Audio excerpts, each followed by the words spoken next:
2022లో ఇచ్చారు. కానీ మాకు అందులో కావాల్సిన క్లాస్ రూమ్స్ లేవు. మేము ఇప్పటివరకు అడ్జస్ట్ అవుతూ ఉన్నాము. కానీ ఇప్పుడు మాకు మొత్తం 4 బ్యాచెస్ వచ్చాయి కానీ మాకు ఓన్లీ 2 క్లాస్ రూమ్స్ మాత్రమే ఉన్నాయి. మాకు కనీసం క్లాసెస్ చెప్పుకోవాలన్నా క్లాస్ రూమ్స్ లేవు. దట్టు మేము మా కరికులం ప్రకారం మాకు చాలా ల్యాబ్స్ ఉన్నాయి. మొత్తం 8 ల్యాబ్స్ ఉన్నాయి. మాకంటూ ప్రాక్టికల్స్ ఉన్నాయి. కానీ మాకు ఎటువంటి ల్యాబ్ ఫెసిలిటీస్ లేవు, క్లాస్ రూమ్ ఫెసిలిటీస్ లేవు.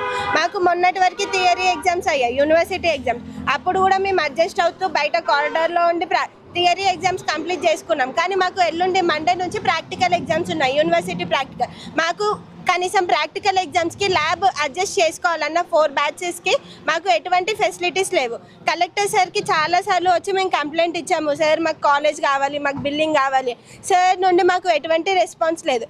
Nursing college, government nursing college నుంచి ఇక్కడికి వచ్చాము. మేము ఇక్కడికి రావడానికి కారణం ఏంటంటే మేము 4 ఇయర్స్ అవుతుంది, ఇప్పుడు 4 బ్యాచెస్ అవుతున్నాయి మావి కాలేజ్లో.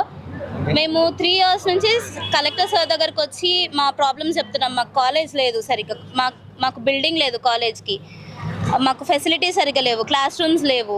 దీనికోసం మేము సార్ని ఎన్నిసార్లు కంప్లైంట్ చేసినా సార్ రెస్పాన్స్ అవ్వలేదు. ఇప్పుడు ఈ ఇయర్ మాకు 4th బ్యాచ్ వచ్చింది. 4th బ్యాచ్ వచ్చినందుకు మాకు క్లాస్ రూమ్స్ సరిపోవట్లేవు, ల్యాబ్స్ లేవు. మాకు ప్రాక్టికల్ మేము స్కిల్ డెవలప్ చేసుకోవాలంటే మాకు ప్రాక్టీస్ చేసుకోవడానికి మాకు సరిగ్గా ఫెసిలిటీస్ లేవు. అందువల్ల మేము ఇక్కడికి వచ్చి ఇప్పుడు మేము కంప్లైంట్ చేయాల్సి వచ్చింది. మా కాలేజ్ కావాలి, మా బిల్డింగ్ మాకు ఇవ్వాలి. నర్సింగ్ కాలేజ్ కోసం కట్టిన బిల్డింగ్ మాకు ఇవ్వాలి. లేకపోతే మాకు ఏదైనా ఒక బిల్డింగ్ ఇస్తే మేము అందులో మా అకాడమిక్ ప్రోగ్రామ్ మేము కంటిన్యూ చేసుకుంటాం. మౌనం పాటిద్దాం అనుకుంటున్నాం. మాకు కరెక్ట్గా రెస్పాన్స్ వచ్చే వరకు, ఆన్సర్ వచ్చే వరకు, అడిషనల్ కలెక్టర్ సార్ మాకు రెస్పాన్స్ ఇచ్చే వరకు మేము ఇక్కడనే మౌనం పాటిద్దాం అనేసి నిర్ణయం చేస్తాం. చరిత్ర సృష్టించినోడు ఇప్పుడు ఆ చరిత్రని తిరగరాయబోతున్నాడు. అబద్ధాల గోడల్ని బద్దలు కొట్టి నిజాలను రాగా మీ ముందుంచబోతున్నాడు.